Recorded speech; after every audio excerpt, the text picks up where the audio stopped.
علی بھائی انڈیا سے کسی بھائی کا سوال ہے، حدیث کے بارے میں آپ ناسخ و منسوخ، جرح و تعدیل، تحکیم و تخریج، اسماء و رجال، ضعیف، موضوع، من گڑت، شاذ، علت، منفرد، عدم ذکر اور بھی اس طرح کے کچھ الفاظ استعمال کرتے ہیں، ان کی مختصر سا بتا دیں، کیونکہ ہم انڈیا سے ہیں تو یہ الفاظ عربی یا اردو کے ہیں تو ہمارے جیسے لوگوں کو سمجھنے میں آسان میرے بھائی مجھے تو لگا آپ کوئی الف نامہ پڑھنے لگے ہیں سوال مشکل اتنا سا. لمبا لکھا اس نے. تو یہ میرے بھائی یہ جتنے ٹرمز میں یوز کرتا ہوں نا ان کی میں ساتھ ساتھ ایلوبریٹ بھی ان کو کرتا ہوں. مسئلہ 36 ہے میرا، ضعیف الاسناد اور من گھڑت احادیث کے فتنے کا تحقیقی جائزہ.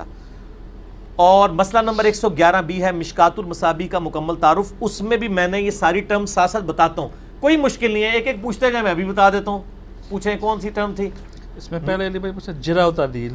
جرح و تعدیل یہ ہے کہ مطلب کسی راوی کے اوپر جرح یہ ہوتی ہے کہ کوئی اس کی برائی کو بیان کرے کہ یہ قابل اعتبار نہیں ہے، اور تعدیل یہ ہے کہ اس کی عدالت کو وہ قائم کر دے کہ یہ عدول ہے، سچا آدمی ہے، انصاف پسند ہے، اس کی بات قبول کی جا سکتی ہے. تو اس کے لیے ٹرم استعمال ہوتی ہے جرح و تعدیل. اور اسی طرح علی بھائی ناسخ و منسوخ. ناسخ و منسوخ یہ ہے کہ ایک حدیث ناسخ وہ حدیث ہوتی ہے جو فائنل حکم ہے اس کو اسٹیبلش کر رہی ہے اور اس کی وجہ سے کوئی پرانا حکم ختم ہو رہا ہو. جیسے صحیح مسلم میں ایک حدیث آتی ہے کہ نبی صلی اللہ علیہ وآلہ وسلم نے آگ پہ پکی ہوئی چیز کھائی اور اس کے بعد وضو کیا، جس سے یہ بات پتہ چلی کہ آگ پہ پکی ہوئی چیز کھانے سے وضو ٹوٹ جاتا ہے.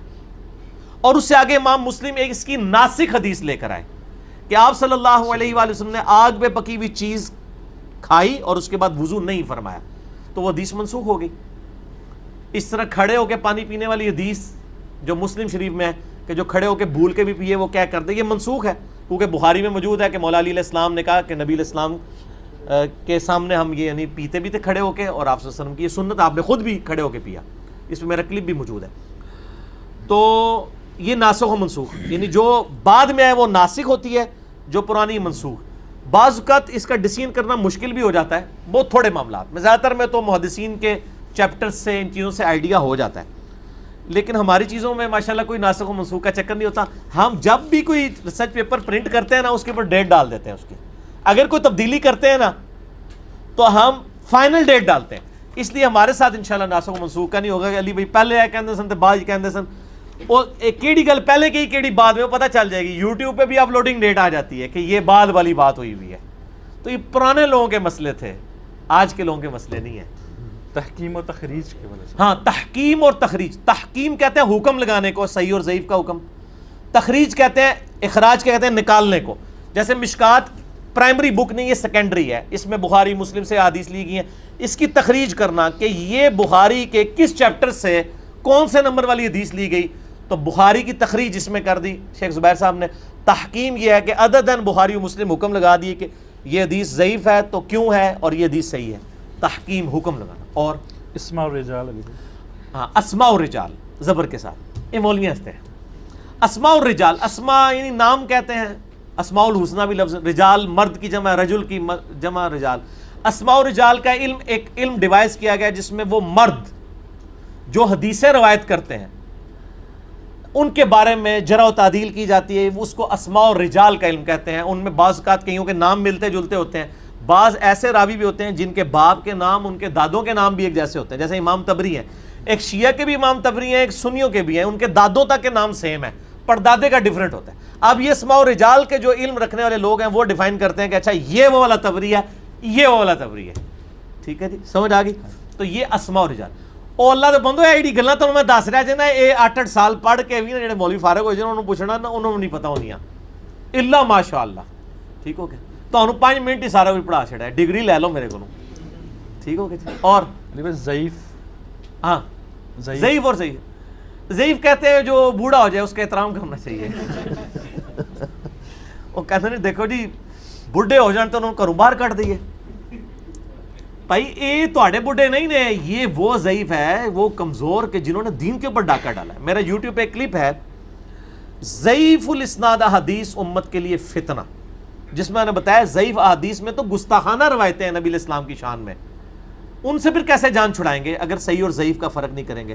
تو صحیح مسلم کے مقدمے میں جو روایتیں ہیں اس میں اس حوالے سے بھی میں نے بیان کیا. مسئلہ 36 بھی بیان کیا، اس میں میں نے بتایا کہ صحیح حدیث ضعیف. ویسے آپ کے لیے تو آسانی ہے کہ بخاری مسلم کی صحت پہ شاہ ولی اللہ دہلوی نے حجت اللہ البالغہ میں لکھا ہے اجماع ہے امت کا، ایٹ لیسٹ اہل سنت کے یہاں تو اجماع پایا جاتا ہے. پہلے ان کو پڑھ لینا، 15,000 دونوں کی ملا کے حدیث آلموسٹ بنتی ہیں، تو یہ پہلے پڑھ لیں پھر آگے دیکھیں گے. اور اس سے پہلے بھی قرآن پڑھیں.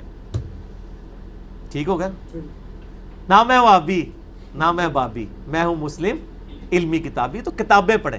اچھا وہ اگلے دن کسی نے کامنٹس کیا ہوئے تھے کہ آپ بار بار کہتے ہیں کتابوں پہ چلیں کتابوں پہ چلیں. نبی علیہ السلام کو تو قرآن میں سورہ فاتحہ میں کہا گیا کہ اے اللہ ہمیں ان لوگوں کے راستے پر چلا جن پر تیرا انعام ہوا. تو وہ تو اللہ تعالیٰ یہ نہیں کہتا ہے نیک لوگوں کے راستے پر، اور آپ کہتے ہیں کتابوں پہ. یہ نیک لوگ تو نہیں سر انڈیا پاکستان والے، جن پر تیرا انعام ہوا کہتے ہیں، آگے اپنے بابوں کے نام لینا شروع کر دیتے ہیں. قرآن کے زمانے میں یہ سارے بابے ہوا تھے، ہوگا. ہوا کون؟ وہ قرآن ہی کہتا ہے من النبیین والصدیقین والشہداء والصالحین. نبی تو سالوں کے کامن ہے، صدیق بھی کامن ہے، شہید بھی ہر فرقے کا علیحدہ علیحدہ ہے، اور نیک لوگ بھی ہر فرقے کے علیحدہ علیحدہ ہے، اللہ یہ کہ جن پہ ہم متفق ہیں وہ امام ہے. تو صراط الذین انعمت علیہم اہدنا الصراط المستقیم، سیدھا راستہ. سیدھا راستہ کون سا ہے؟ وہ قرآن سے ہی پوچھیں. سورۃ البقرہ میں اللہ تعالیٰ فرماتا ہے کہ جب ہم نے آدم علیہ السلام کو حکم دیا نا زمین پہ اتر جا، نال نال تھوڑی گلاں میرے ذہن جڑی آندیاں نے نا وہ بھی کلیئر کرنی ضروری ہوتی ہیں، ورنہ نا وہ ساتھ ساتھ فتنے ختم ہوتے رہے نا تو بہتر ہوتا ہے. کہ اللہ تعالیٰ فرماتا ہے سورۃ البقرہ میں کہ جب ہم نے حکم دیا حضرت آدم علیہ السلام کو کہ تم اب زمین پر اتر جاؤ، قُلْنَا اهْبِطُوا مِنْهَا جَمِيعًا، تم اب نیچے اتر جاؤ سب کے سب. فَإِمَّا يَأْتِيَنَّكُم مِّنِّي هُدًى، اب جب کبھی بھی کوئی ہدایت کی بات تمہارے پاس، کوئی ہدایت کی کتاب آئے گی، فَمَن تَبِعَ هُدَايَا، تو جو کوئی اس ہدایت کی پیروی کرے گا، فَلَا خَوْفٌ عَلَيْهِمْ وَلَا هُمْ يَحْزَنُونَ، اسے قیامت والے دن نہ کوئی خوف ہوگا نہ کوئی غم. اللہ تعالیٰ نے فرمایا میں نے جب آدم کو اتارا اولاد سمیت، ان کی پشت میں تھی، تو میں نے کہا کہ اب انتظار کرنا میری کتابوں کا، بابوں کا نہیں، کتابوں کا. اور وہ کتابیں کس پہ ہوتی ہیں؟ بابوں پہ نازل نہیں ہوتی، نبیوں پہ ہوتی ہیں. اور صحابہ جو ہوتے ہیں ان نبیوں کی ان دعوتوں کے امین ہوتے ہیں. ہم صحابی کو مانتے ہیں، بابی کو نہیں مانتے، بابوں کے ماننے والے نہیں. ٹھیک ہے نا؟ تو نبی علیہ السلام تو کتاب دے کے گئے. پھر حجۃ الوداع کے خطبے میں آپ نے کیا کہا؟ اپنے بعد 2 چیزیں چھوڑ کے جا رہا ہوں، 2 بابے نہیں، اللہ کی کتاب اور اس کے نبی کی سنت. 8 سنت ہمارے پاس احادیث کی شکل میں موجود ہے. آپ دیکھیں کس چیز کو یہ کمپیئر کراتے ہیں. تو اہدنا الصراط المستقیم سے مراد ہے قرآن کا راستہ. اگر کوئی کہتا ہے جی قرآن کو چھوڑ کے میرے بابے کے فرمان کو مانو، تو میرے خیال ہے اس کے بعد اس کی گمراہی کے لیے کوئی اور فتویٰ لگانے کی ضرورت نہیں ہے، کیونکہ قرآن کو جو پکڑے گا وہی ہدایت پہ ہوگا. غدیر خم کی حدیث میں کیا ہے کہ قرآن کو پکڑنا، اس میں ہدایت ہے، اس میں نور ہے، یہ اللہ کی رسی ہے. صحیح مسلم 6225 سے 6228 تک. جو اس کو پکڑے گا ہدایت پہ ہوگا، جو چھوڑ دے گا گمراہ ہو جائے گا. وَاعْتَصِمُوا بِحَبْلِ اللَّهِ جَمِيعًا وَلَا تَفَرَّقُوا. اور دوسری چیز میرے اہل بیت کو پکڑنے کا نہیں کہا میں تمہیں اللہ کا خوف دلاتا ہوں، ان کے ساتھ اس نے سلوک کرنا. تو سر ہم اہل بیت کے ساتھ سب سے زیادہ ہم نے ہی ان کے دفاع کے اوپر بات بلند کی ہے، اور قرآن کی توحید بھی ہم بیان کر رہے ہیں. تو یہ جو قرآن کی تعلیمات، کتابوں کی، نبیوں کی ہمیں کہا کہ ان کی پیروی کرو، نبیوں کی، وہ کس کے ذریعے کریں؟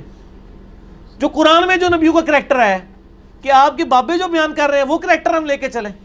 اچھا اپنے بابوں کی کتابوں کے بارے میں کبھی نہیں یہ کہیں گے. جب قرآن و سنت کی بات آتی ہے تو ان کہتے ہیں، اور پھر کہتے ہیں قرآن حدیث بڑا مشکل ہے. تو جڑے تواڈے کتاب لکھی، یعنی اللہ کو مشکل کتاب لکھی گئی ہے، تواڈے بابے اڈے سمجھدار نے بڑی آسان کتاب لکھی ہے. کتنا بڑا تہمت ہے یہ اللہ کے اوپر. اللہ تعالیٰ نے تو اتنی آسان کتاب اور اتنی عام فہم یہ بیان کی ہے کہ قرآن میں 5 دفعہ ایک ہی صورت میں کہا وَلَقَدْ يَسَّرْنَا الْقُرْآنَ لِلذِّكْرِ فَهَلْ مِن مُدَّكِرٍ. اور ہم نے بے شک قرآن کو سمجھنے کے لیے آسان کر دیا. ہے کوئی سمجھنے والا، نصیحت حاصل کرنے والا؟ نصیحت کے لیے قرآن آسان ہے، باقی چھوڑ دیں. باقی ڈیٹیل تو آپ کے علماء کو بھی نہیں پتا، جیولوجی کی، باٹنی کی، ایمبریولوجی کی، وہ چھوڑ دیں. نصیحت اس سے ان پڑھ بھی حاصل کرے گا اور جاہل بھی. اور اسی لیے تو ہمارے علماء نے بڑی مہربانی کی ہے، چاہے ان کی نیت کوئی بھی تھی، پیسے کمانے کی تھی یا نہیں تھی، بل ترجمے کر دیے انہوں نے. اور ان کو وہ سارے علوم آتے تھے جو آپ دعویٰ کرتے ہیں. میرا کلپ بھی چڑھا ہوا ہے 15 علوم والا. ٹھیک ہے جی. فضائل اعمال بمقابلہ قرآن، مولانا طارق جمیل کو دعوت فکر، تو اس میں آپ دیکھ لیں. زیادہ نہ میرے کو گستاخیاں کرایا کرو یار. پانی پاؤ جی تھوڑا. ہاں جی کریں. علی بھائی موضوع اور من گڑت روایات کے بارے میں بھی. موضوع کہتے ہیں وضع کی گئی, ٹھیک ہے, اردو میں بھی لفظ استعمال ہوتا ہے بس. من گڑت بھی ہم اسی کو کہتے ہیں. مسئلہ 36 دیکھ لینا جی.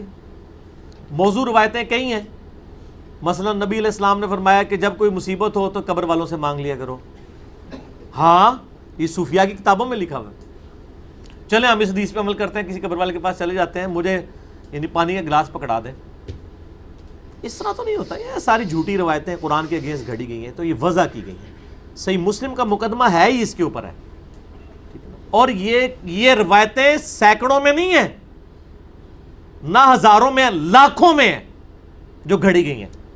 نبی علیہ السلام کی تو ٹوٹل حدیثیں 10,000 ہیں. ان کے ترک آپ کئی زیادہ کر لیں تو وہ آپ 1.5 لاکھ 2 لاکھ 3 لاکھ بنا لیں. جیسے انما الاعمال بالنیات, نیکیوں کا دارمدار نیتوں پر ہے, اعمال کا دارمدار جو ہے وہ نیت کے اوپر ہے. اس کی 700 ترک ہے مختلف طریقے سے آ کے, لیکن حدیث تو ایک ہی ہے.